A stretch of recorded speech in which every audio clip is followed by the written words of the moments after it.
Welcome to our channel. నేను మీ అవని. మనం కథలోకి వెళ్ళిపోయే ముందు మన ఛానల్ని తప్పకుండా సబ్స్క్రైబ్ చేసుకోండి, అలాగే లైక్ చేయండి, తప్పకుండా షేర్ చేయండి. కథ ఎలా ఉందో వినేసి వెళ్ళిపోకుండా తప్పకుండా కామెంట్ చేయండి. ఇంకా కథలోకి వెళ్ళిపోదాం.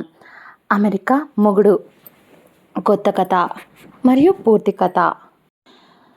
ఇక కథలోకి వెళ్ళిపోదాం. పెళ్ళి తర్వాత మొదలైన ప్రేమ కథ ఇది. కొబ్బరి తోట, ఒక పెద్ద బంగ్లా. టైం నైట్ 9 అవుతుంది. మరుసటి రోజు కరెక్ట్గా 6 గంటలకు ముహూర్తం. పంతులు గారు ముందే చెప్పేశారు, ఆలస్యం చేయకుండా అన్నీ రెడీ చేసుకోండి అని చెప్పి. దాంతో పెళ్లి కూతుర్ని కొద్దిసేపు రెస్ట్ తీసుకోమని చెప్పి ఆమె గదికి పంపించారు. ఆమె పసుపు రంగు చీరలో అందంగా మెరిసిపోతూ ముద్దు గుమ్మల చెరగని చిరునవ్వుతో కనిపిస్తూ ఉంది ఆ పెళ్లి కూతురు. ఆ పెళ్లి కూతురు గదిలోకి వెళ్లే ముందు తన అమ్మ ఆ పెళ్లి కూతురు దగ్గరికి వచ్చి, అమ్మా ధాత్రి, ఇదిగో ఈ మజ్జిగ తాగు వెళ్ళు తల్లి. ఫుడ్ కూడా కొద్దిగానే తిన్నావు, అస్సలు సరిగ్గా తినలేదు. ఇదైనా కొంచెం తాగితే ప్రశాంతంగా నిద్రపోతావు అని ఆమె తన కూతురికి ఆమె చేత్తోనే ఆ పాలను తాగించింది. ధాత్రి తల్లి విశాల. ఆ తర్వాత కూతుర్ని నిద్రపోమ్మని చెప్పి, ఆవిడ పెళ్ళి ఇల్లు కాబట్టి హడావిడి చాలా ఉంటుంది. దాంతో ఎక్కడి పనులు అక్కడ ఉండడంతో ఆ పనుల్లో ఆవిడ బిజీ అయిపోయారు. ఆ పెళ్లి కూతురు ఒక్కగానొక్క కూతురు కావడంతో వాళ్లకు ఆ ఊరి పెద్ద అయిన సీతారామయ్య గారి కూతురు, ఏకైక కూతురు ధాత్రి, జగదాత్రి తన పూర్తి పేరు. తనకు పెళ్లి ఈ మధ్య కుదరడంతో సిటీలో చదువుకొని ఊరికి వచ్చింది. తన నాన్న సంబంధం చూసేసరికి సైలెంట్గా సరే అని తన నాన్న మీద నమ్మకంతో పెళ్లికి ఒప్పుకుంది. భారీగా కట్నం ఇచ్చి కూతుర్ని ఆ పెళ్లి కొడుకు చేతిలో పెట్టాలి అని ఆయన ఇలా ఆలోచనలతో ఉన్న అదే సమయంలో తెల్లారితే పెళ్ళి. అందరూ సమయం చాలా తక్కువ కావడంతో ఇక ఒక్కొక్కరిగా నిద్రపోతూ ఉన్నారు. అదే సమయంలో ఆ ఇంటి బ్యాక్ సైడ్ గోడ పైనుంచి ఒక బ్లాక్ కలర్ మాస్క్ వేసుకుని మొత్తం చేతులతో సహా కవర్ చేసుకుంటూ ఒక అబ్బాయి గోడ దూకి ఆ ఇంట్లోకి ఎంటర్ అయ్యాడు. ఇంట్లో పెళ్లి వాళ్ళ హడావిడి ఉండటం వల్ల కాబట్టి వచ్చిన వాళ్ళలో ఈ అబ్బాయి కూడా ఎవరో ఒకరు అనుకుని పెద్దగా ఎవరు అతన్ని ఆ క్షణం పట్టించుకోలేదు. మొహానికి మాస్క్ పెట్టుకున్నాడు, మంచి బట్టలు వేసుకున్నాడు. పైగా లైట్స్ డిమ్గా ఉండటం వల్ల, అతడు మొత్తం కవర్ చేసుకోవటం వల్ల ఇవేవి వాళ్ళు ఎవరూ గమనించలేదు. దాంతో అతడు చాలా వరకు ఎవరి కంటా పడకుండానే పైన డైరెక్ట్గా ఒక రూమ్ మాత్రమే ఉంటుంది. అదే ధాత్రి రూమ్. ఆ రూమ్ దగ్గరికి వెళ్ళి మెల్లగా డోర్ని ఓపెన్ చేశాడు. డోర్ ఓపెన్లోనే ఉంది కాబట్టి ఓపెన్ చేసి లోపలికి వచ్చిన అతడికి ఖాళీ మంచం దర్శనం ఇచ్చింది. దాంతో కొంచెం విసుగ్గానే లోపలికి వచ్చి డోర్ లాక్ చేసి రూమ్ మొత్తం వెతకడం మొదలుపెట్టాడు ఆ అబ్బాయి. కానీ ఎక్కడా కనిపించలేదు ధాత్రి. దాంతో ఆ ముసుగు వ్యక్తి కొంచెం ధైర్యం తెచ్చుకొని వాష్రూమ్ ముందుకు వచ్చి చూశాడు. బాత్రూమ్ డోర్ ఓపెన్లోనే ఉంది. అది చూసిన ఆ ముసుగు వ్యక్తికి ఒక్క క్షణం షాక్లో అలా నిలబడిపోయాడు అతడు. ఎందుకంటే లోపల ధాత్రి పిచ్చి పిచ్చిగా బిహేవ్ చేస్తూ ఉంది. ఆమె కట్టుకున్న ఆ చీరను ఎలా విప్పాలో తెలియక ఆ చీరను పెరికేసుకుంటూ ఉంటే ఆ చీరకు ఉన్న పిన్స్ ఆమెకు గుచ్చుకొని భుజం దగ్గర, నడుము దగ్గర లైట్గా గుచ్చుకొని రక్తం కూడా కారుతూ ఉండేసరికి ఆ ముసుగు వ్యక్తి పిచ్చి పిచ్చిగా బిహేవ్ చేస్తున్న ఆమెను చూసి, పర్లేదు, నేను ఇచ్చిన డ్రగ్స్ బాగానే దీనికి పనిచేసినట్టుంది. ఇప్పుడు అరే రిషి, ఇక నీ టర్న్. నీ డ్రగ్ మాత్రమే పనిచేస్తే సరిపోదు. ఇప్పుడు నువ్వు కూడా చేయాల్సింది కూడా చేస్తే అప్పుడు ఊరు పెద్ద సీతారామయ్య గారి కూతురు ఎవరో ముక్కు మొహం తెలియని అనామకుణ్ణి చేసుకుంటే ఎలా ఉంటుందో చూడాలి అని కోరికగా ఉంది అని పొగరుగా అనుకున్నాడు రిషి. ధాత్రి వైపు కోరిక నిండిన కళ్ళతో చూశాడు. ఆమె అప్పటికే షవర్ కింద నిలబడి ఆమె చీర అసలు అదుపు తప్పుతున్న ఆమె బాడీ ఆమె వల్ల కావటం లేదు. పూర్తిగా పిచ్చిదానిలా మారిపోయి ఏం చేస్తుందో తనకే తెలియటం లేదు. తన బాడీలో వింత వింత కోరికలు కలుగుతూ ఉంటే ఇంతకుముందు ఎప్పుడు అలాంటివి ఎరుగని తను ఏం చేయాలో అర్థం కాక ఇబ్బంది పడుతూ ఉంది ధాత్రి. ఇదంతా చూసిన అతడు నవ్వుకుంటూ మెల్లగా అడుగులో అడుగు వేస్తూ రిషి ఆమె దాకా వచ్చాడు. అతని మొహానికి ఉన్న మాస్క్ పక్కన పడేసి షవర్ కింద నిలబడి ఉన్న ఆమెను వెనక నుంచి ఆమె నడుముపై చేతులు వేసి ఆమెను వెనక నుంచి హత్తుకున్నాడు. గట్టిగా అదిమి పట్టుకున్నాడు. ఇద్దరు ఒంటిపై నుంచి నీళ్లు కారుతూ ఉంటే అప్పటికే ఆమె మైండ్ మొద్దుబారిపోయింది. ఆమె ఆ క్షణం ఏం చేస్తుందో అర్థం కాలేదు. పిచ్చిదానిలా ఆ క్షణం ఆమెకు ఒక మగాడి పొత్తు కావాలి అనిపించింది. దాంతో ఎవరో ఆమెను పట్టుకున్నారు. అది వెనక నుంచి తిరిగి చూసింది. ఒక్క క్షణం కట్టలు తెంచుకునేంత కోరిక వస్తూ ఉంటే అతన్ని కౌగిలించుకోవాలి అని అనుకుంది. పైగా అబ్బాయి చాలా అందంగా ఉన్నాడు. చూడటానికి చాలా చాలా అందంగా ఉన్నాడు. కండలు తిరిగిన దేహం, తెల్లటి పాలరాతి శిల్పంలా మెరుస్తున్న చర్మ సౌందర్యం, గరుకు గడ్డం. అమ్మాయిలకు కూడా ఇంత అందమైన పెదాలు ఉండవేమో, అంత అందంగా కనిపిస్తున్నాడు. పైగా డ్రగ్స్ ప్రభావం. ఆ క్షణం అతడు కావాలి అనిపించింది ఆమెకు. దాంతో అతన్ని గట్టిగా కౌగిలించుకోవాలి అనుకుంది. రిషి ఇవన్నీ గమనిస్తూ ఉన్నాడు, ఆమె ఏం చేస్తుందో అని. కానీ ఆమె చేసింది చూసి షాక్ అయ్యాడు ఒక్క క్షణం. ఎందుకంటే అంత ఫీలింగ్స్ వస్తున్నా తనని తాను బాధ పెట్టుకుంటూ తను స్పృహలోకి రావటానికి వేడివేడి నీళ్లు మొహంపై కొట్టుకోవడం, తన తలను గోడకేసి కొట్టుకోవడం, ఆ అబ్బాయిని దూరం నెట్టేసి ఎవరు నువ్వు అని అడగటం, ఇలాంటివన్నీ చేస్తూ నా జీవితాన్ని నాశనం చేయొద్దు, ప్లీజ్ కిందికి వెళ్ళి మా అమ్మని పిలవ్వా అని అడుక్కుంటూ ప్రాధేయపడుతూ ఉంది ధాత్రి. కానీ అతడు అదేం పట్టించుకోకుండా నవ్వుతూ, ఇప్పుడు మీ అమ్మని పిలిచినా ఏం చేస్తుంది? ఏం చెయ్యలేదు. ఏదైనా చెయ్యాలన్నా నేనే చెయ్యాలి. అయినా నాకు అర్థం కానిది, అంత డ్రగ్ కలిపినా కూడా, మజ్జిగ తాగినా కూడా అంత ఫీలింగ్స్ వస్తున్నా ఎలా కంట్రోల్ చేసుకుంటున్నావే బాబు అంటూ ఆమెను చెయ్యి పట్టి దగ్గరకు లాక్కున్నాడు. ఒక్క క్షణం ధాత్రి భయపడిపోతూ, ప్లీజ్ నన్ను వదిలి, నా వల్ల కావటం లేదు. నువ్వు ఇక్కడే ఉంటే ఏదో ఒక తప్పు నిజంగానే జరుగుతుంది. మా నాన్నకు నేను చెడ్డ పేరు తెచ్చిన దాన్ని అవుతాను. ప్లీజ్ నన్ను వదిలేయి. నేను రేపు ఈ పెళ్లి చేసుకోవాలి. లేదంటే నాన్న పరువు పోతుంది అని రిషి కాలు పట్టుకోవడానికి కూడా చూసింది. కానీ రిషి పొగరుగా, అదేం పట్టించుకోకుండా ఇప్పుడు ఆ సోదంతా పక్కన పెట్టు. మార్నింగ్ ఏం జరుగుతుందో అదంతా నేను చూసుకుంటాను. ముందైతే ఇలారా అంటూ ఆమెను ఎత్తుకొని భుజం మీద వేసుకొని మాన్స్టర్లా తీసుకెళ్ళి బెడ్పై పడేశాడు అతడు. మత్తుకు తలంతా తిరిగినట్టు అనిపించడంతో గట్టిగా తలను విదిలించుకుంటూ తన తండ్రిని, తన అమ్మను పిలవాలి అని చూసింది. కానీ ఆమె మాట గదిని దాటి బయటికి పోవటం లేదు. వెంటనే రిషి అతని షర్ట్ని రిమూవ్ చేసి, అతడి పాయింట్ని కూడా రిమూవ్ చేసేసి ఆమెను తదేకంగా చూస్తూ ఉన్నాడు. కోరిక నిండిన కళ్ళతో పైనుంచి కింది దాకా బెడ్పై పడుకొని లేవటానికి ఓపిక లేక కోరికతో దహించుకుపోతూ అల్లాడుతున్న ఆమెను చూసి, వస్తున్నా బంగారం అంటూ ఆమె మీదికి ఒరిగి అందంగా ఊరిస్తున్న ఆమె పెదాలను అందుకున్నాడు. చాలా చాలా ఇష్టం ఆమె పెదాలంటే అతడికి.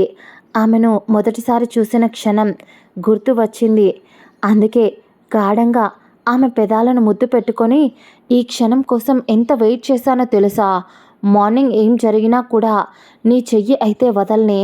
లైఫ్ లాంగ్ ఇంకా టార్చర్ పెట్టేది నిన్ను మరియు నీ బాబుని నేనే అని అంటూ ఆమె పెదాలను గాఢంగా ముద్దు పెట్టుకుంటూ కొరుకుతూ ఆమెను బలవంతంగా నోరు తెరవటం లేదు అని ఆమె నాలుకను అతడు కొరుకుతూ, అతడి నాలుకతో ఆమె నాలుకను కొలుస్తూ ఇష్టంగా ముద్దు పెట్టుకుంటూ, అతడు ముద్దు పెట్టుకునేటప్పుడు చీదరించుకోవటం గమనించి, ఏంటే అంత పొగరా నీకు అని లాగిపెట్టి ఆమె చెంపపై ఒక్కటేశాడు. అంతే, లైట్గా మత్తు ఒళ్ళంతా ఎక్కిపోవటం. ఆమెకు ఇక ఆమె వల్ల కాక సైలెంట్ అయిపోయింది ధాత్రి. కానీ అప్పుడే రిషి ఆమె పెదాలను తరివి తీరా ముద్దాడుతూ మెల్లగా ఆమె జుట్టులోకి చేతులు పోనిస్తూ ఆమె గడ్డాన్ని కొరుకుతూ ఆమె చెంపలను కొరుకుతూ ఆమె నుదురుపై, ఆమె చెవులపై మొత్తం ముద్దు పెడుతూ ఒకవైపు కొరుకుతూ, కావాల్సింది ఆమె బాడీ ఎక్కడైతే బయటకు కనిపిస్తుందో అక్కడ ఇంకా ఇంకా కొరికినట్టు గుర్తులను ఎక్కువగా వదులుతున్నాడు. ఆమె బాడీపై అలా ఆమె పెదవిని నోట్లోకి తీసుకొని జుర్రుకుంటూ పై పెదవికి గాయం చేసి రక్తం కారుతూ ఉంటే అలాగే అతని నోట్లోకి తీసుకొని ఇష్టంగా ముద్దు పెడుతున్నాడు. అప్పటికే కంట్రోల్ తప్పిపోయిన ధాత్రి రిషి బాడీని ఆమెకు అంత దగ్గరగా అతడు ఒంటిపై నూలుపోగు కూడా లేకపోవటం ఆమె వల్ల కూడా ఇక కాక ఆ క్షణం మెల్లగా ఆమె చేతిని అతడు జుట్టులోకి పోనించి ముద్దు పెట్టడం మొదలుపెట్టింది ధాత్రి. ఇంతసేపు ఆమెతో బలవంతంగా ముద్దు పెట్టుకున్నాడు, కొరికాడు, మెడంతా లవ్ బైట్స్ కూడా కనిపించేలా చేశాడు. కానీ ఇప్పుడు ఆమె ముద్దు పెడుతూ ఉంటే కరిగిపోతూ చాలా సున్నితంగా ఆమెను హ్యాండిల్ చేయటం మొదలుపెట్టాడు. ఆమె చీర మొత్తం తడిచిపోయింది.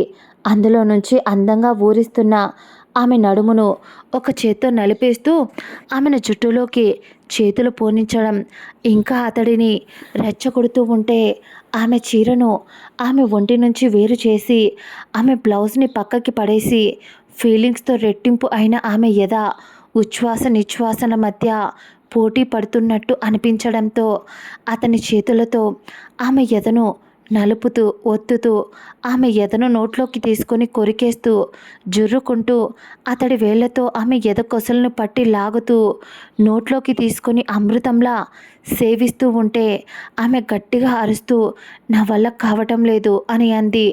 అతడు అప్పుడేనా బంగారం, అంత ఈజీగా నిన్ను ఎలా వదిలేస్తాను అని అంటూ పొద్దున్నే మా మామగారికి తెలియాలి కదా కూతురితో అల్లుడు ఎంతగా కాపురం చేశాడో అని పొగరుగా ఆ మాట ఆమెకు చెప్తూ ఉంటే ఆమెతో ఆమె నడుమంతా ముద్దులు పెడుతూ కొరికేస్తూ ఆమె నాభిలోకి అతడి నాలుకను చొప్పించి ఉంగరాలు తిప్పుతూ అక్కడ కూడా కొరుకుతూ ఇష్టంగా ముద్దులు పెడుతూ నీకు తెలుసా ఈ పాట అంటే నాకు చాలా చాలా ఇష్టమే నీలో.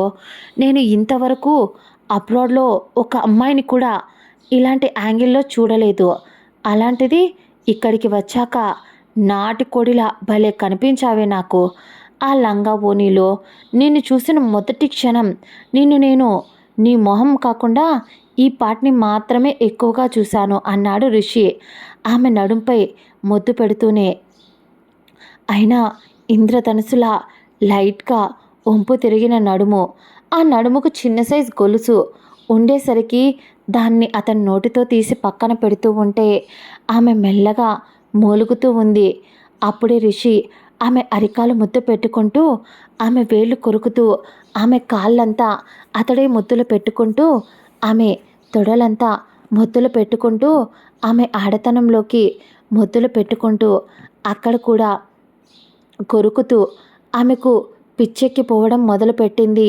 ఎవరో తెలీదు, ముక్కు మొహం తెలియని ఒక మనిషి ఇలా సడన్గా రావటం, ఇలా ఆమెకు ఇతని మీద చచ్చేంత కోరికలు కలగటం, ఈ క్షణం అతనితో కలవకపోతే ప్రాణం పోతుందేమో అని అనిపిస్తున్నట్టు తనకు అనిపించింది.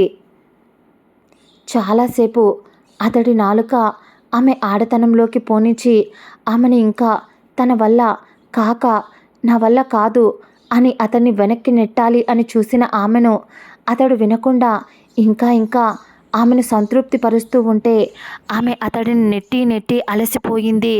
ఆమె కరెక్ట్గా అతడికి అనుగుణంగా మారింది అని అనుకున్న అదే సమయానికి ఆమెలోకి ఇష్టంగా చేరుకున్నాడు. ఆమె నొప్పికి గట్టిగా అరవబోతూ ఉంటే అని అనుకున్న అదే టైంకి ఆమె పెదాలను అందుకొని ముద్దు పెడుతూ ఆమెతో మొదట మెల్లగానే కలిశాడు. కానీ ఆమె నాకు నువ్వు ఇంకా గట్టిగా కావాలి అని ఆమె సిగ్గు విడిచి అడిగింది. దాంతో అతనికి అర్థమయ్యింది.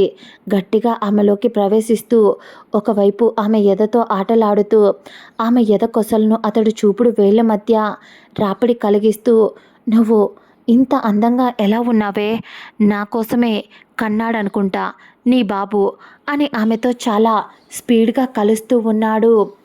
దాదాపు మొదటి కలయికే చాలా సమయం తీసుకున్నాడు.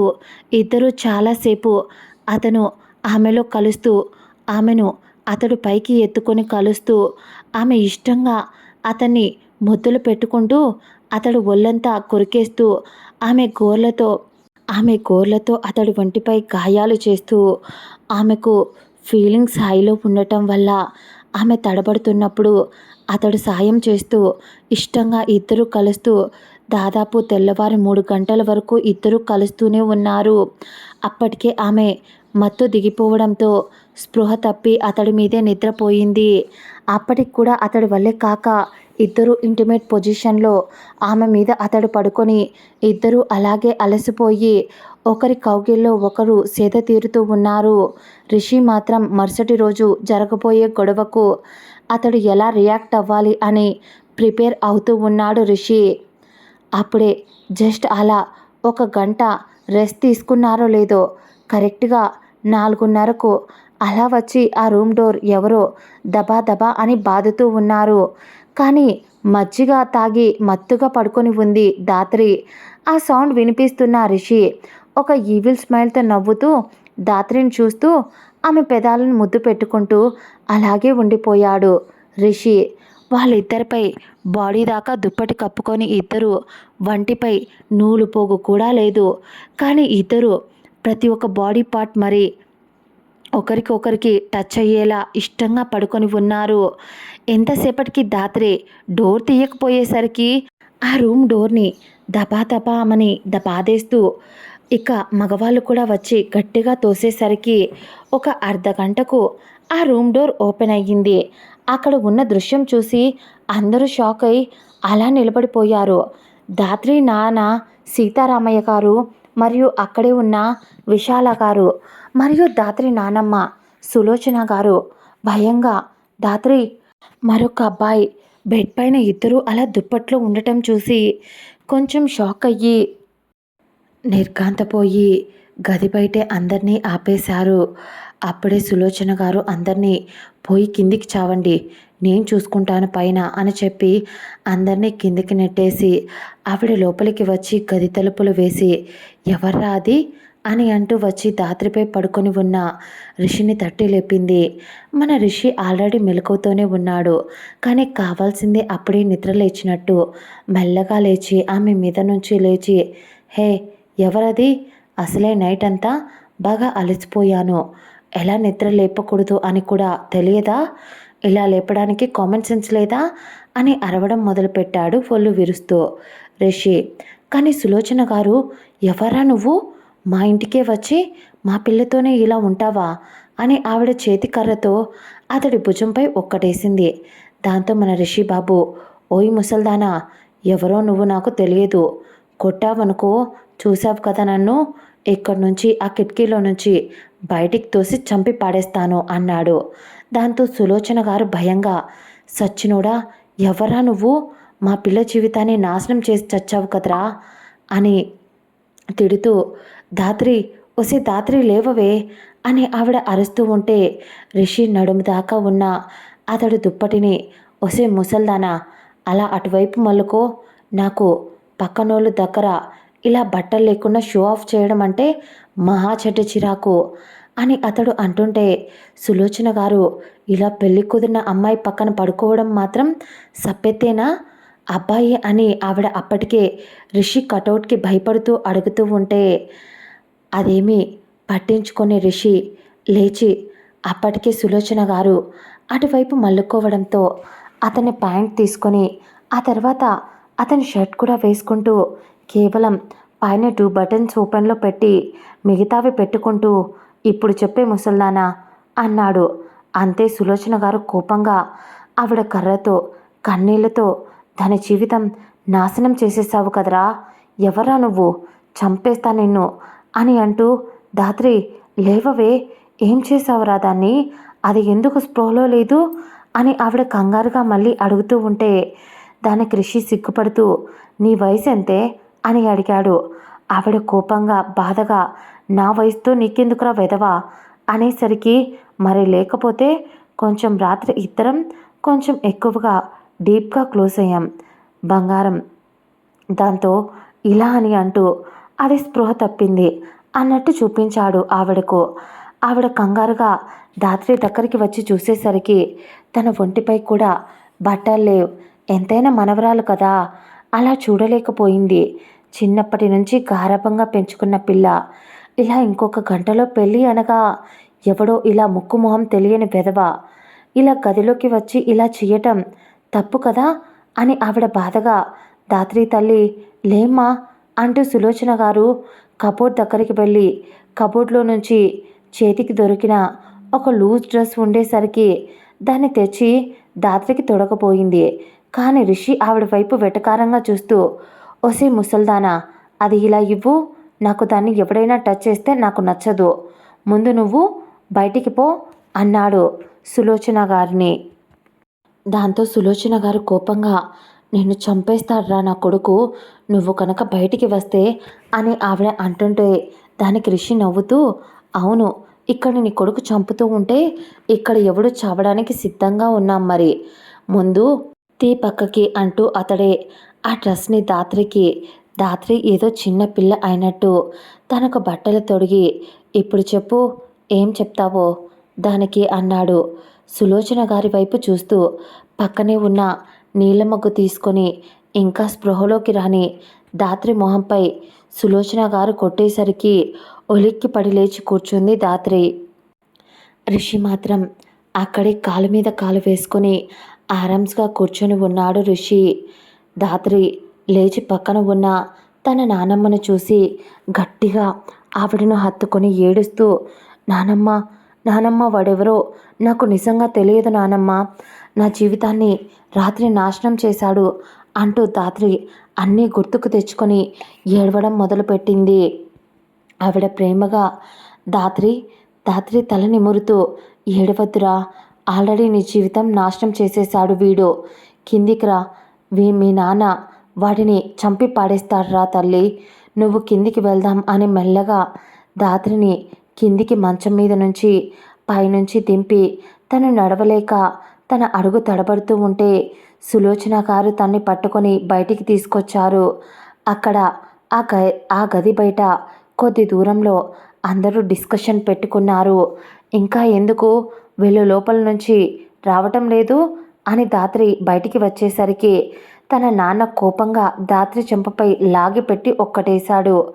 ధాత్రి ఏడుస్తూ నేలపై పడి, నాన్న నిజంగా నాకేం తెలియదు నాన్న, వాడు ఎవడో కూడా నాకు తెలియదు, రాత్రి నాకెందుకో పిచ్చి పట్టినట్టు అనిపించింది, వాడు నాకు ఏదో కలిపి పెట్టాడు నాన్న, నాకు అర్థం కావడం లేదు, నేను ఎందుకు అలా బిహేవ్ చేశానో, కానీ వాడు ఎవరో నిజంగా నాకు తెలియదు నాన్న అని ఏడుస్తూ నేలపై కూర్చొని పెదవి చీలి రక్తం కారుతూ ఉంటే అప్పుడే గదిలో నుంచి యాటిట్యూడ్ నడకతో బయటికి వచ్చిన రిషి బయట ఉన్న జనాల చప్పుడు వాళ్ళందరి వైపు చూస్తూ, మీకేమైనా కొంచెం మైండ్ లూజా, లేకపోతే దాన్ని కొడుతున్నారేంటి, అయినా నాకు అర్థం కానిది, ఇద్దరం ఇష్టపడి నైట్ అంతా రొమాన్స్ చేసుకుంటే మాకు లేని ప్రాబ్లం మీకేంటి అన్నాడు రిషి పొగరుగా. సీతారామయ్య గారు, ఎవర్రా నువ్వు, ఎంత ధైర్యం ఉంటే నా ఇంటికొచ్చి నా కూతురుతో నా ఇంట్లో అని ఆయన ఏదో అనబోతూ ఉంటే రిషి కామెడీగా, అవును, మీ మంచం మీద మీ కూతురుతో నైట్ అంతా రొమాన్స్ చేశాను, అయితే తప్పేముంది మామ అన్నాడు. అంతే, ఆ మాటకు రిషి కాలర్ పట్టుకొని అతన్ని లాగిపెట్టి చెంపపై ఒక్కటేశాడు సీతారామయ్య గారు. రిషి కొట్టినా కూడా అతడు చెరగని చిరునవ్వు, ఒక రకమైన కాన్ఫిడెంట్ అక్కడ ఉన్న వాళ్లకు ఇంకా కోపాన్ని తెప్పిస్తూ ఉంటే ఆయన సీతారామయ్య గారు మళ్ళీ ఒక్కటి ఇయ్యబోయాడు. కానీ ఈసారి రిషి ఆయన చెయ్యి పట్టి ఆపేస్తూ, డైరెక్ట్గా మ్యాటర్కి వచ్చేస్తా, నాకు ఇలా తన్నులు తినడం, మ్యాటర్ని ల్యాక్ చేయడం నాకు ఇష్టం ఉండదు, నేను నీ కూతుర్ని లవ్ చేస్తున్నా, అది కూడా నన్ను లవ్ చేసింది కాలేజీలో, మేము ఇలా తిరిగాం తెలుసా, ఒకరిని ఒకరం వదిలి ఉండలేనంత ప్రేమించుకున్నాం, కానీ నీ కూతురు నువ్వు ఏదో సంబంధం చూసావని, నీ పరువు పోతుందని అది ఇక్కడికి వచ్చి ఎవరినో కోన్ కిస్కా కొట్టం కానీ పెళ్లి చేసుకోవాలి అనుకుంది, నాకు ఆ విషయం నచ్చలేదు, అందుకే వచ్చా, నైట్ మీ ఆవిడ విశాల గారు కింద దీనికోసం మజ్జిగ పెట్టారు, వాటిల్లో మేము ఆల్రెడీ అప్పుడప్పుడు ఇద్దరం ఇంటిమేట్ అయ్యేటప్పుడు ఇది డ్రగ్స్ వాడుతూ ఉంటాం ఇద్దరం కలిసి అన్నమాట. అవి తీసుకొచ్చి మళ్ళీ కలిపా. అది తాగే మజ్జిగలో పాత జ్ఞాపకాలు నీ కూతురు గుర్తొచ్చాయి. దాంతో అది నన్ను దగ్గరికి తీసుకుంది. కాబట్టి ఇప్పుడు దాన్ని నాకు ఇచ్చి పెళ్లి చేసే మామ అన్నాడు రిషి. ధాత్రి ఒక్క క్షణం అతడు ఇంతసేపు మాట్లాడిన మాటలకు షాక్ అయ్యి గుడ్లు తేలేసి అలా చూస్తూ ఉండిపోయింది. కోపంగా ఓపిక లేకపోయినా పైకి లేచి రిషి దగ్గరికి వచ్చి అతడి చెంపలపై లాగి 4 సార్లు కొట్టింది. కానీ రిషి ఒక్క మాట కూడా ఆమెను ఏమీ అనలేదు. సైలెంట్గా తన తండ్రి ఆన్సర్ కోసం చూస్తూ ఉన్నాడు. కొట్టినా కూడా ఎదురు మాట్లాడని రిషి వైపు చూసి చిరాకుగా అసహ్యంగా మొహం పెట్టి, ఏం మాట్లాడుతున్నావురా? నీ పక్కలో ఆల్రెడీ నేను చాలాసార్లు పడుకున్నాను అన్నావు కదా. ఎలా ఎలా కనిపిస్తున్నానురా నేను నీకు? నేను ఇంతవరకు ఒకడి మొహం కూడా చూడలేదు. అయినా నిన్ను నేను ప్రేమించి మోసం చేశానా? ప్రేమిస్తే ధైర్యంగా తీసుకొచ్చి నా తండ్రికి చెప్పగలను. అలా పెంచాడు నా తండ్రి నన్ను. అలాంటిది నువ్వు ఎవడో తెలీదు. నీ మొహం కూడా నేను ఎప్పుడు చూడలేదు. ఇప్పుడే చూస్తున్నా. వచ్చావు నా మీద మచ్చ వేసి ఇలా అందరి ముందు నా జీవితాన్ని నవ్వుల పాలు అయ్యేలా చేశావు అని గట్టిగా ఏడుస్తూ నేలపై కూర్చొని సీతారామయ్య గారి కాలు పట్టుకొని ఏడుస్తూ, నిజంగా నాన్న, నేను ఏ తప్పు చెయ్యలేదు.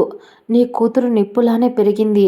నేను ఏ తప్పు చెయ్యలేదు నాన్న అని అంటూ ఏడుస్తూ మోకాలపై కూర్చొని తన తండ్రి కాళ్ళను వాటేసుకొని చెప్తూ ఉంది. చిన్నప్పటి నుంచి అల్లారు ముద్దుగా పెంచుకున్న తన కూతురు ఇలా పిచ్చిదానిలా ఏడుస్తూ ఉంటే ఆయన కూడా అర్థం కావడం లేదు. ఆయనకు అసలు ఏంటిదంతా? పెళ్ళి ఇదే టయానికి అన్నీ సవ్యంగా జరిగి ఉంటే ఈ పాటికి పెళ్ళి జరిగి ఒక 10 నిమిషాలు అయ్యేదేమో. కానీ ఇప్పుడు పెళ్ళి ఆగిపోయింది.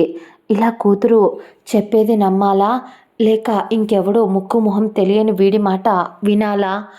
ఊరి పెద్దగా ఎన్నో తీర్పులు ఇచ్చిన నేను నా కూతురికే న్యాయం చేయలేక అసమర్థుడిలా మిగిలిపోయానా అని ఆయన బాధపడుతూ ఉంటే అప్పుడే ఆ ఊర్లోనే ఇంకా 2 పెద్ద మనుషులు సీతారామయ్య గారు, జరిగిపోయిందేదో జరిగిపోయింది. మామూలుగా అయితే మీ అమ్మాయి నిజంగా ప్రేమించిందేమో, చెప్పలేక భయపడుతూ ఏదో ఇలా తప్పు చేసిందేమో. సరే, జరిగిపోయింది, ఎలాగో జరిగిపోయింది, వదిలేయండి. మీకున్నది ఒక్కటే కూతురు కాబట్టి ఎందుకు ఇలా ఊరికే? ఇప్పుడు ఈ గొడవలన్నీ ఆ పిల్లాడు చూడటానికి చక్కగా ఉంటాడు. చూస్తూనే తెలుస్తుంది. ఇచ్చి ఆ అబ్బాయికి పెళ్లి చేయండి. ఏదైనా ఉంటే ఆ తర్వాత చూసుకుందాం అని అక్కడున్న ఆ పెద్ద మనుషులు మరియు ఇంకొంతమంది మాట్లాడుతూ ఉంటే సులోచన గారు మధ్యలో కల్పించుకొని, ఏం మాట్లాడుతున్నారా మీరంతా? ఎవరో తెలీదు, ముక్కు మొహం తెలియని వెధవ ఇలా ఒకడు వచ్చి నా మనవరాల్ని చెరిచేస్తే వాడిని తీసుకొచ్చి నా మనవరాలకిచ్చి పెళ్లి చెయ్యాలా అని ఆవిడ కోపంగా అంది. అక్కడున్న వాళ్ళు దాంతో కొంచెం జంకిన అక్కడే ఉన్న మన రిషి సైలెంట్గా ఉండకుండా, ఒసే ముసల్దానా, ఇందాకే నేను నీకు చెప్పా సైలెంట్గా ఉండు అని, లేదంటే నీ నాలుక కట్ చేస్తా అని. అయినా నీకు తెలుసా అది నేను ప్రేమించుకోవటం లేదు అని? అది నీకు చెప్పిందా? అది చెప్తే మాత్రం మీరెలా నమ్మేస్తారు? నేను చెప్తున్నా కదా, అది నేను పీకల్లోతు ప్రేమలో ఉన్నాం. చాలా ఇష్టంగా కలిసాం. కావాలంటే ఈ ఫోటోలు చూడు అని అతడి పాకెట్లో ఉన్న ఫోటోలన్నీ తీసి అక్కడ ఉన్న వాళ్ళందరికీ ఇచ్చాడు. ఒక్కొక్కటిగా అన్నీ పాస్ చేసుకుంటూ చూసిన వాళ్ళందరూ వాళ్లకు అసలు అర్థం కావటం లేదు. అక్కడ ఉన్నది ధాత్రినేనా? ధాత్రి టెన్షన్గా లేచి ఆ ఫోటోలను తీసుకొని చూసేసరికి అవి ఏఐ ఫోటోలు. క్లారిటీగా అక్కడ అర్థమైపోతుంది. కోపంగా బాధగా కన్నీళ్లు కారిపోతూ తన నాన్న వైపు చూసి, నాన్న, ఇది ఏఐ ఫోటోలు. ఇలాంటివి నేను 100 సృష్టించగలను. నిజం నాన్న, వాడు ఎవడో నాకు తెలియదు నాన్న అని ఏడుస్తూ చెప్తున్నా కూడా ఆ ఊరి వాళ్ళు అప్పటికే ధాత్రి వైపు కొంచెం చిన్న చూపుగా చూసినట్టు చూస్తూ ఉంటే సీతారామయ్య గారికి కూడా తల కొట్టేసినట్టు అనిపించింది.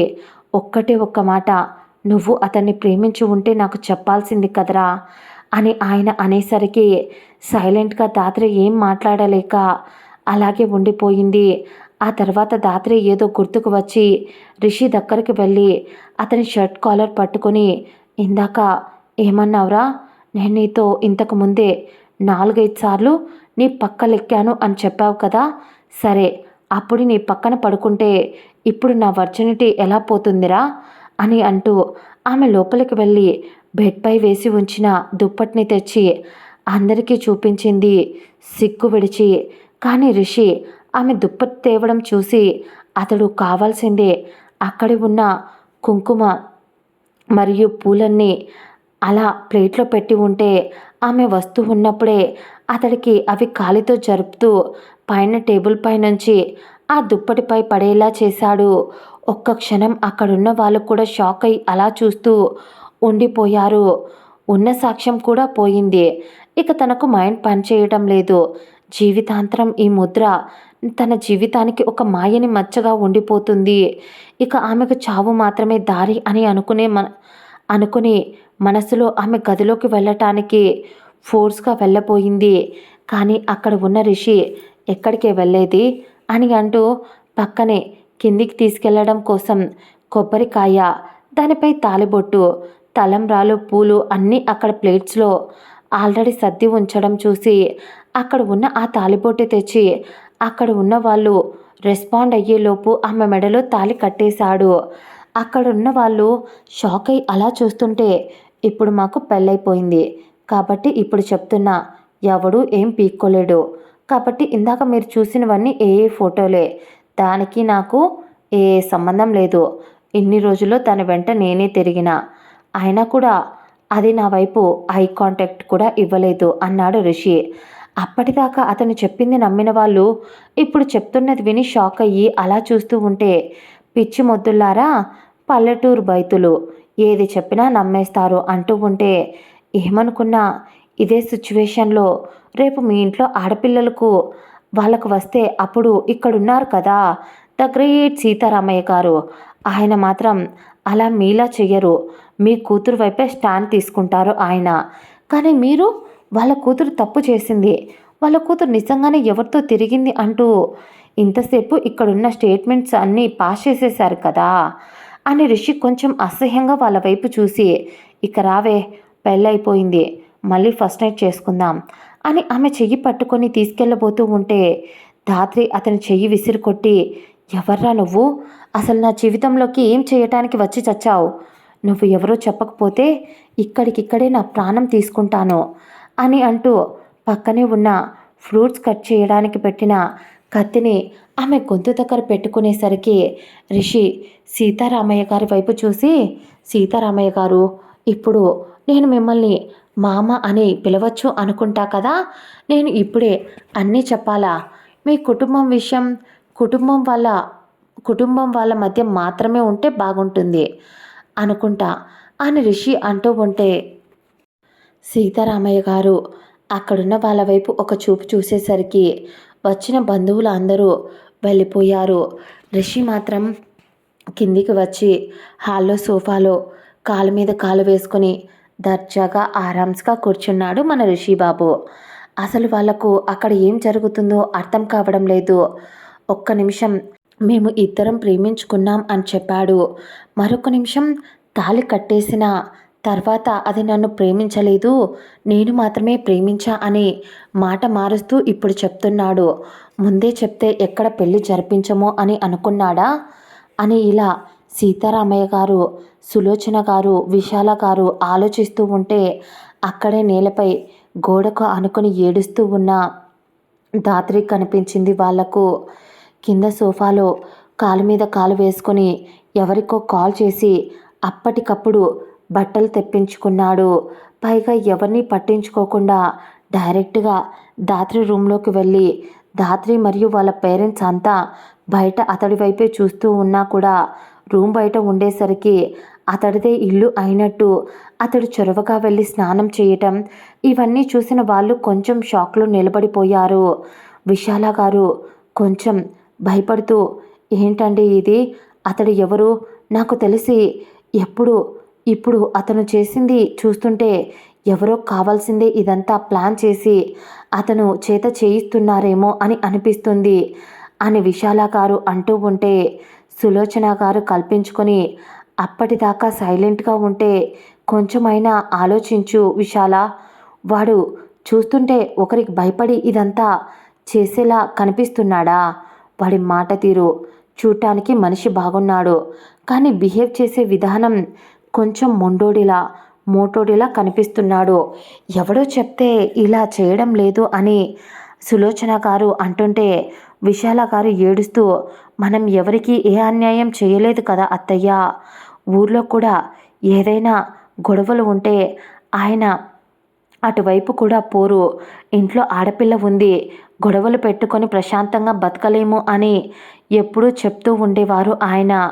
అలాంటిది ఇప్పుడు ఎవరో ఒకరు వచ్చి ఇలా మన పిల్ల మెడలో తాళి కట్టి, నేను మీ ఇంటి అల్లుడిని ఫిక్స్ అయిపోండి అంటూ ఊరి వాళ్ళందరి ముందు చెప్పేశాడు ఆ అబ్బాయి అని విశాల గారు ఏడుస్తూ చెప్పేసరికి సులోచన గారు ఏదో ఆలోచించి, నాకు కూడా ఇప్పుడు అనిపిస్తుంది ఏదో జరిగిందిరా, అది వాడు వస్తే నేను అడిగి కనుక్కుంటా, కాకపోతే అని ఆవిడ అంటుంటే సీతారామయ్య గారు మాత్రం తన కూతురు జీవితం నాశనం అయిపోయినందుకు బాధపడుతూ మోకాళ్ళ మీద కూర్చొని, ఇది నీ జీవితం దాత్రి, ఏం చెయ్యాలనుకున్నా నువ్వు చెయ్యి. ఆ తాళిని తెంచి పడేసినా కూడా ఈ తండ్రిని నీ వెంటే ఉంటాడు. ఒకవేళ దాత్రి నీ మెడలోని ఉంచుకొని అతన్ని మార్చుకుంటాను నాన్న అన్నా కూడా నేను నీ వెంటే ఉంటాను.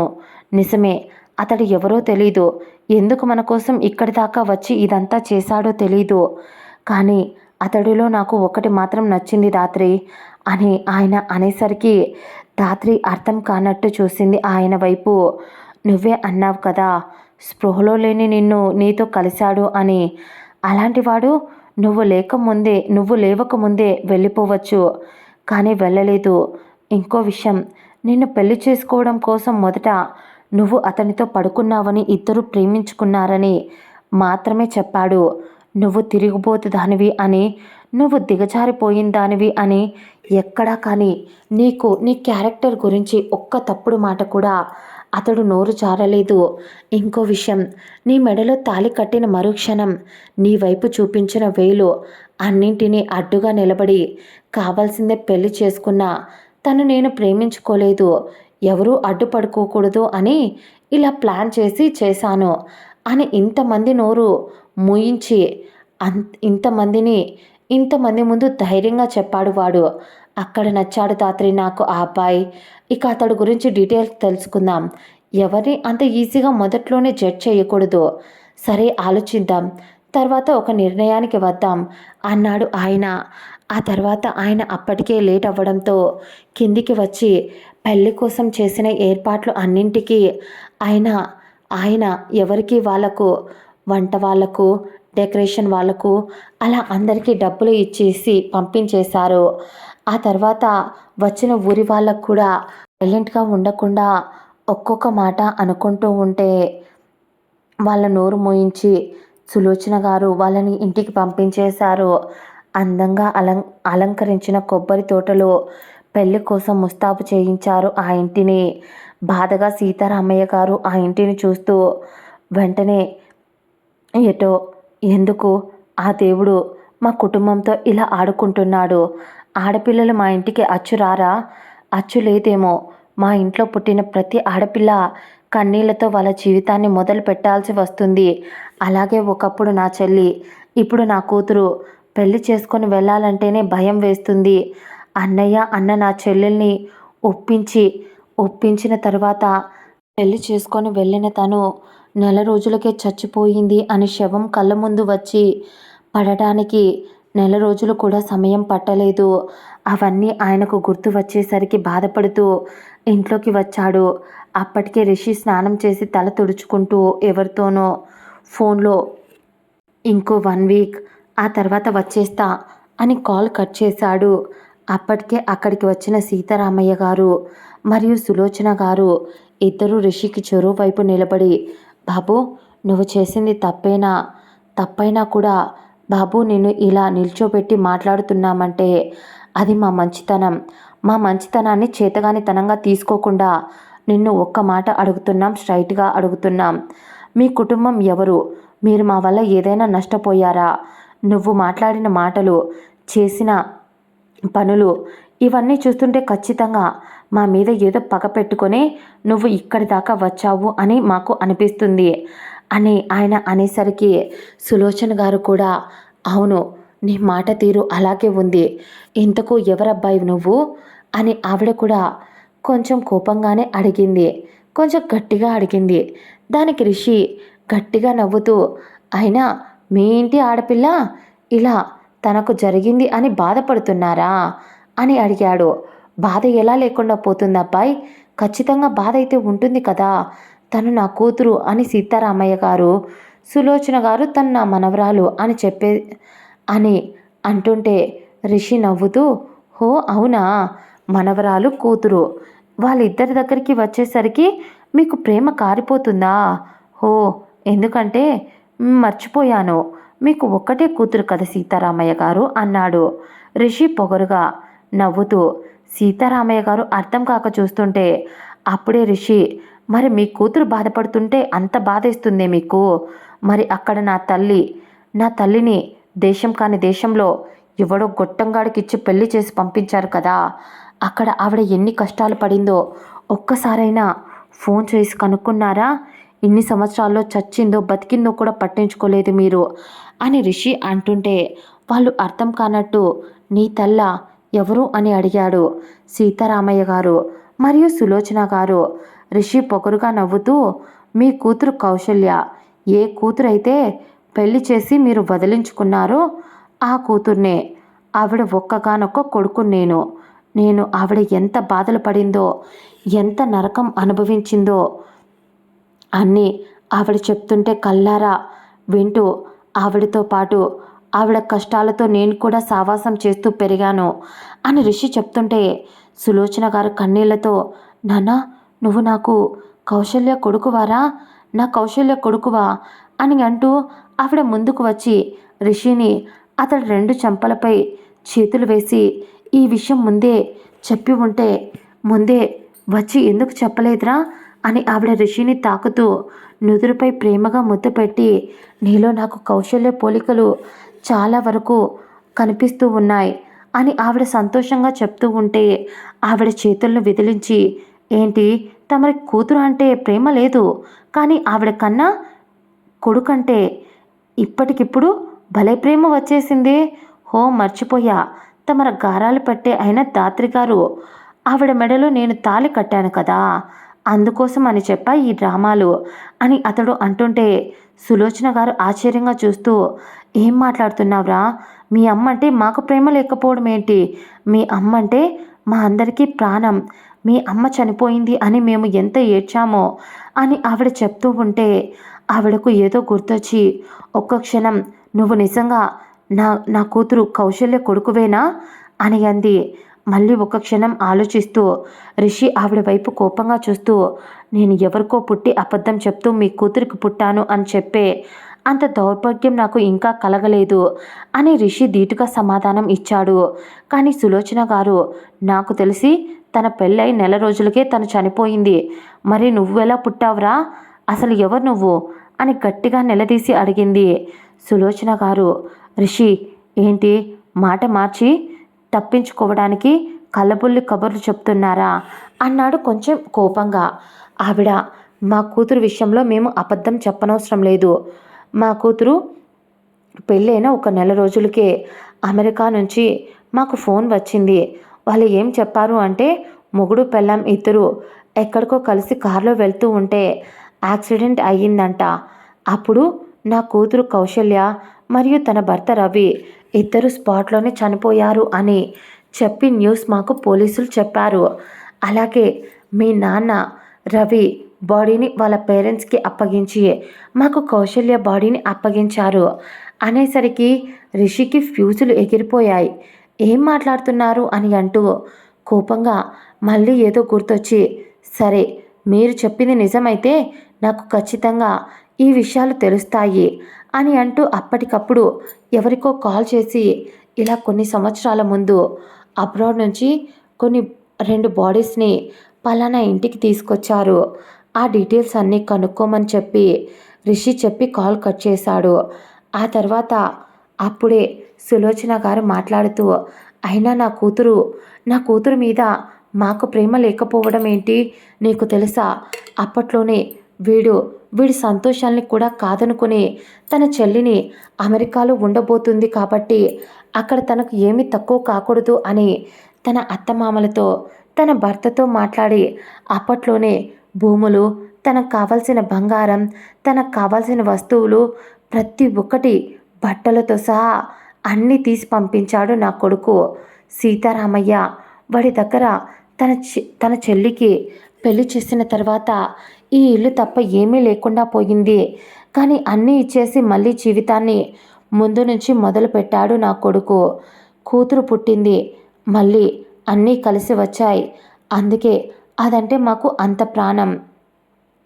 పైగా మీ అమ్మ చనిపోయిన తర్వాత మళ్ళీ కూతురు పుట్టింది అని అదే పుట్టింది అన్నట్టు పెంచుకుంటూ వచ్చాం అని సులోచన గారు చెప్తుంటే రిషికి ఏది నమ్మాలో అర్థం కాక ఒక్క క్షణం మైండ్ పనిచేయక అలాగే అక్కడే కూర్చుండిపోయాడు రిషి. అప్పుడే ఎవరూ ఎవరిని కదిలించలేదు.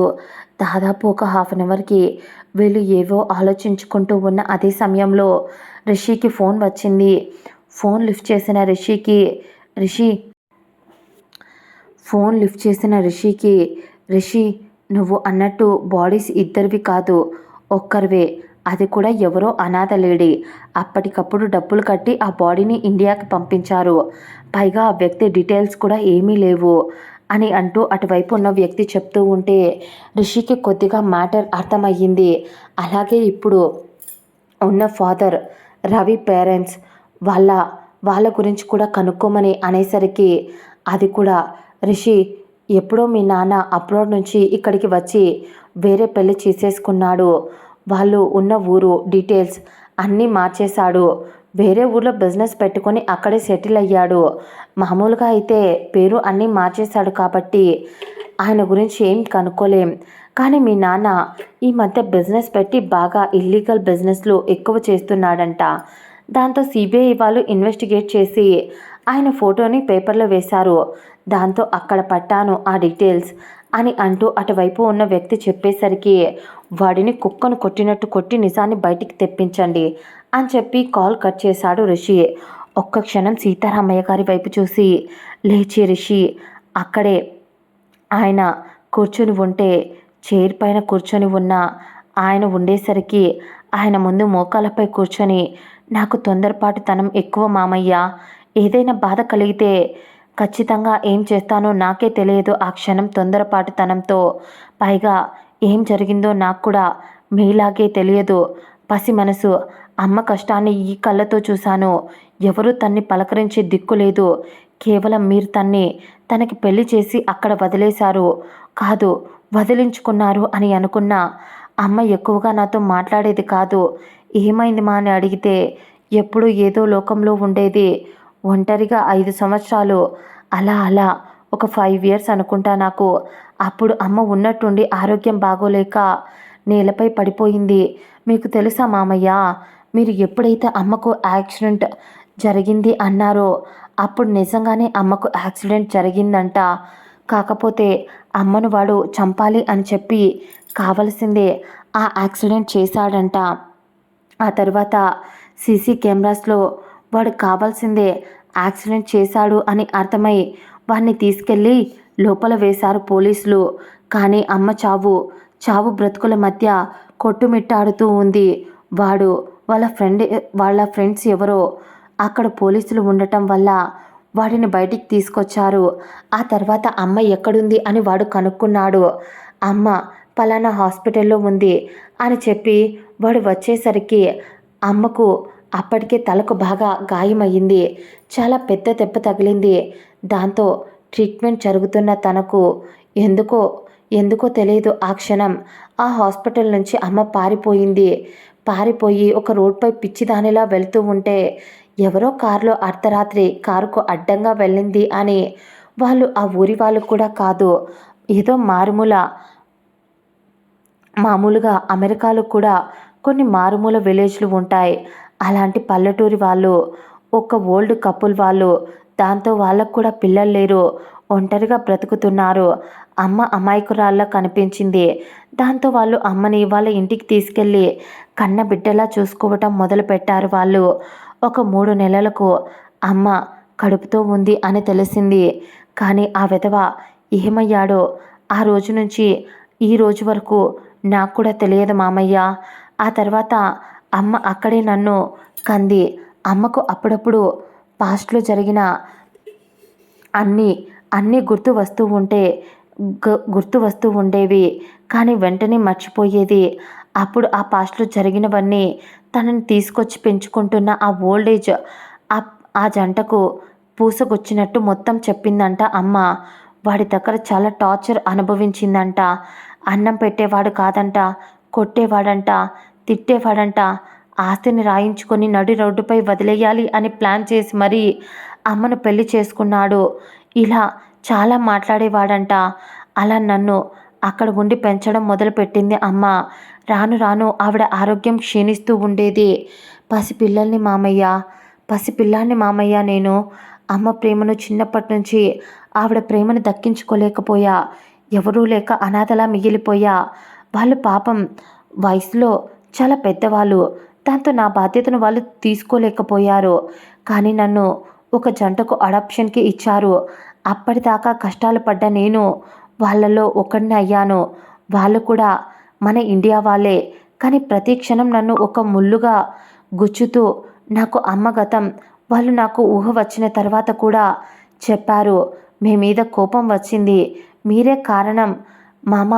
లైఫ్ ఇలా అవటానికి కనీసం మా అమ్మ ఇన్ని సంవత్సరాలలో బ్రతికిందా చచ్చిందా అని మీరు ఎందుకు పట్టించుకోలేదు అని నాకు మీ మీద కోపం వచ్చింది మామయ్య.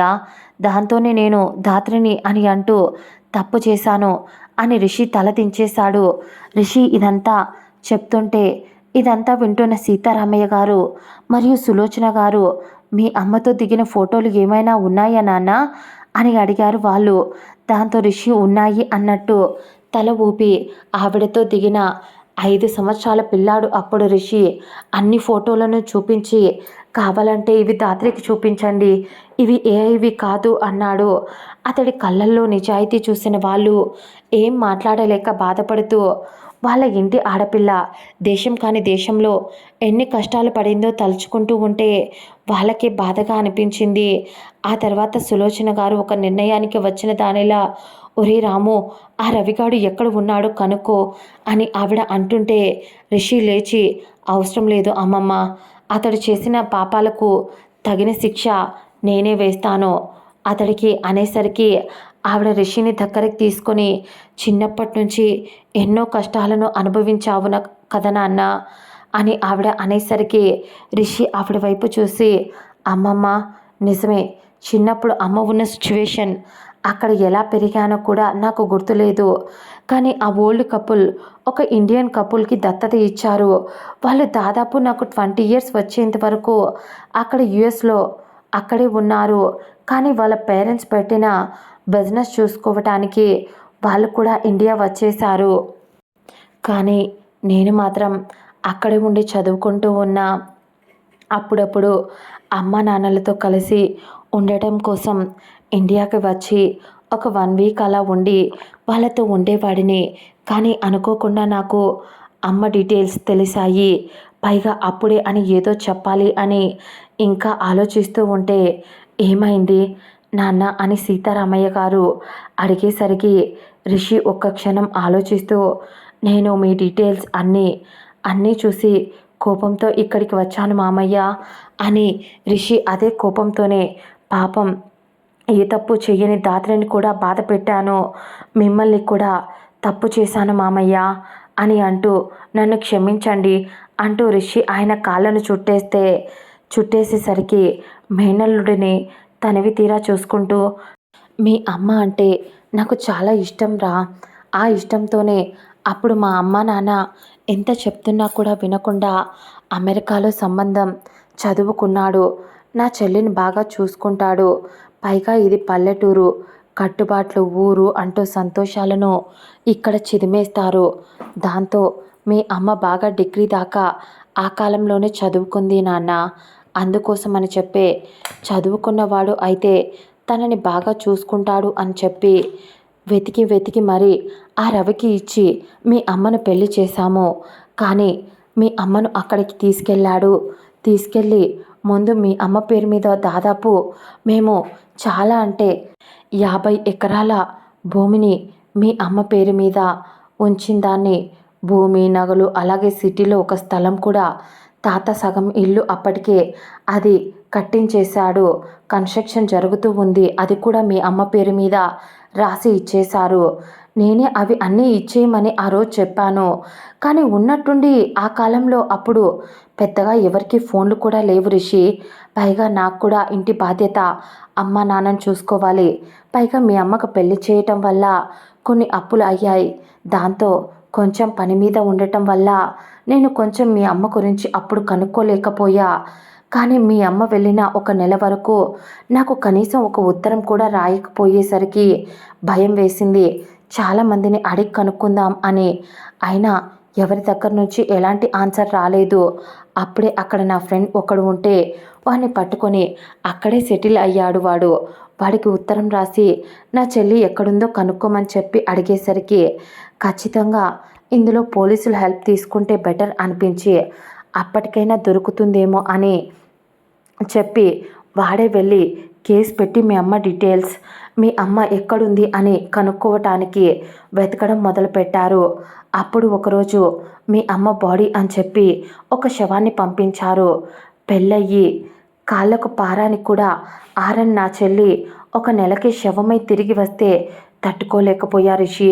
పిచ్చోన్ని అయిపోయా. ఏం ఆలోచించలేక అలాగే ఉండిపోయా. ఎవరి మీద నా కోపం? నా మీద నాకే అసహ్యం వేసింది. ఒకవేళ నా చెల్లిని ఇక్కడి పల్లెటూరులోనే ఎవరో ఒకడికి ఇచ్చి ఉంటే బాగుండేదేమో అని. అయినా ఒకటే ఆలోచించా, మీ నాన్న రవిది కూడా తప్పేం లేదు కదా, అతడు కూడా ఆ యాక్సిడెంట్లో ప్రాణం పోయింది కదా అని అనుకున్నా. దాంతోనే ఎన్ని రోజులు సైలెంట్గా ఉన్నా. మా జీవితమేమో అలా నెట్టుకొచ్చేస్తూ ఉన్నా. నేను మీ అమ్మ చనిపోయింది అని పిచ్చోడిలా ఏడుస్తూ బాధపడుతూ ఉంటే అప్పుడు మా అమ్మ అదే మీ అమ్మమ్మ కల్పించుకొని, ఇంకా ఎన్ని రోజులురా రాముడు ఇలా, నీకు ఒక జీవితం ఉంది, నువ్వు ఇలా బాధపడుతూ ఉంటే చనిపోయిన నీ చెల్లి ఆత్మ సంతోషంగా ఉంటుందా చెప్పు, నువ్వు మారు అని అంటూ అప్పుడు అమ్మ నాకు చెప్పిన మాటలు, ఆ మాటల వల్ల నేను కొంచెం కొంచెంగా మారడం మొదలుపెట్టాను. అప్పుడు మీ అత్తయ్య నా జీవితంలోకి వచ్చింది. అసలు పూర్తిగా మాట్లాడటమే మానేసిన నేను మీ అత్తయ్య చురుకుతనం, మంచితనం వీటి వల్ల మారుతూ కొంచెం కొంచెంగా కుదుట పడుతూ ఉన్నా. అలాగే మీ అత్తయ్య ఏమీ అనాథ కాదు. మీ అత్తయ్యకు బాగా కట్నం ఇచ్చారు.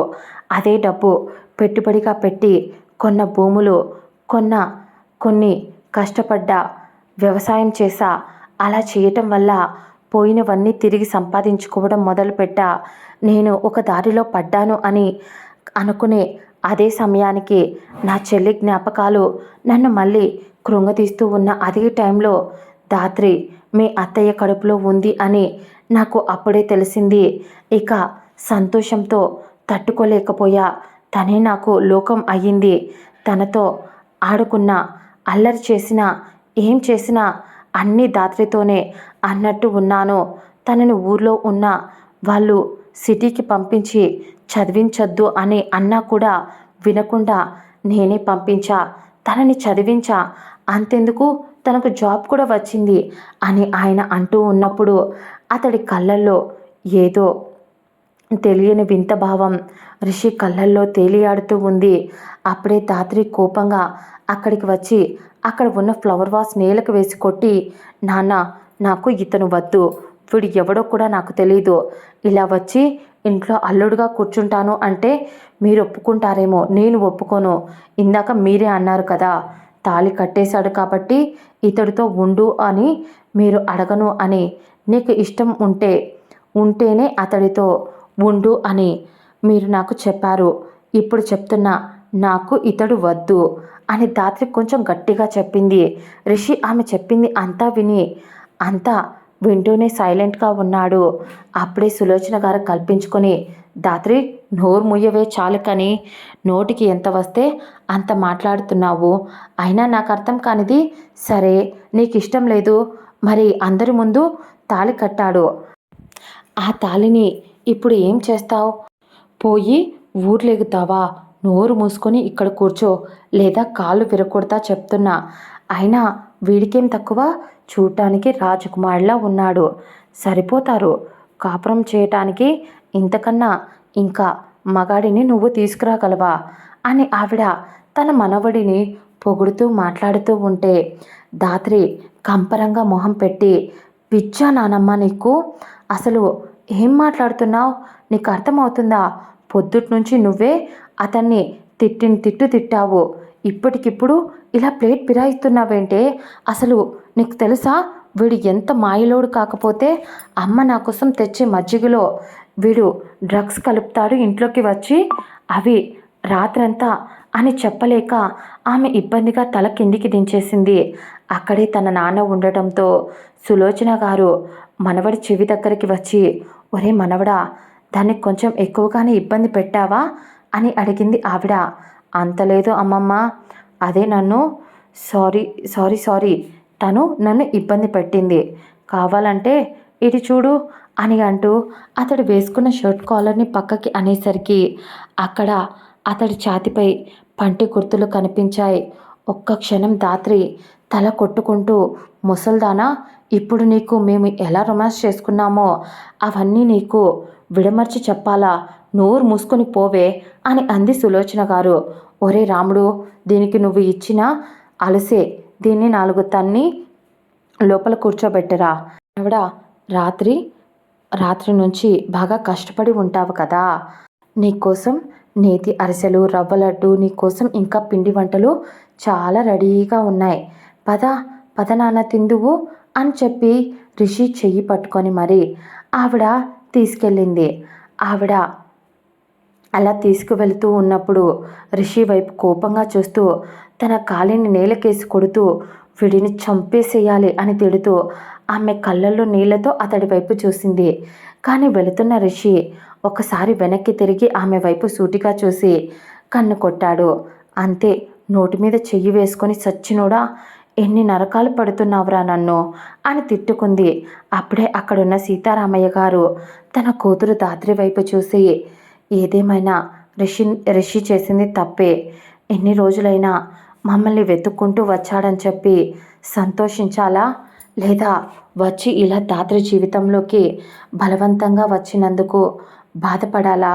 ఇప్పుడు రిషి ఎవరో ధాత్రికి చెప్తే ఎలా రియాక్ట్ అవుతుందో కొంచెం టైం తీసుకొని చెప్పడం బెటర్ ఏమో. ముందు చూద్దాం ఏం జరుగుతుందో అని ఆయన ధాత్రిని మాట్లాడించేలోపే ధాత్రి ఎక్కడ మాట్లాడితే ఏం అడుగుతుందో అని అక్కడ నుంచి ఆయన తప్పించుకున్నారు. ఎందుకంటే అప్పుడు ఆయన మనసు కూడా బాగోలేదు. ఇక ధాత్రి మాట్లాడితే అసలు ఆయన నోరు తెరిచి సమాధానం చెప్పే పొజిషన్లో అసలే లేడు. ధాత్రి అక్కడ ఎవరూ లేకపోవడంతో చూసి కోపంగా, మీకు ఎవరికి నేను అవసరం లేదు కదా, నేను అందరికీ ఇష్టమని అనుకున్నా ఇన్ని రోజులు, కానీ ఇప్పుడు అనిపిస్తుంది నేనంటే ఇక్కడ ఎవరికీ ఇష్టం లేదు అని కోపంగా అనుకుంటూ తన రూమ్లోకి వెళ్ళి బాధపడుతూ ఏదో ఆలోచిస్తూ అలాగే ఉండిపోయింది ధాత్రి. ఇది కథ మొదటి భాగం. మళ్ళీ రెండో భాగంలో తప్పకుండా కలుసుకుందాం. Bye bye. నెక్స్ట్ ఎపిసోడ్లో కలుసుకుందాం.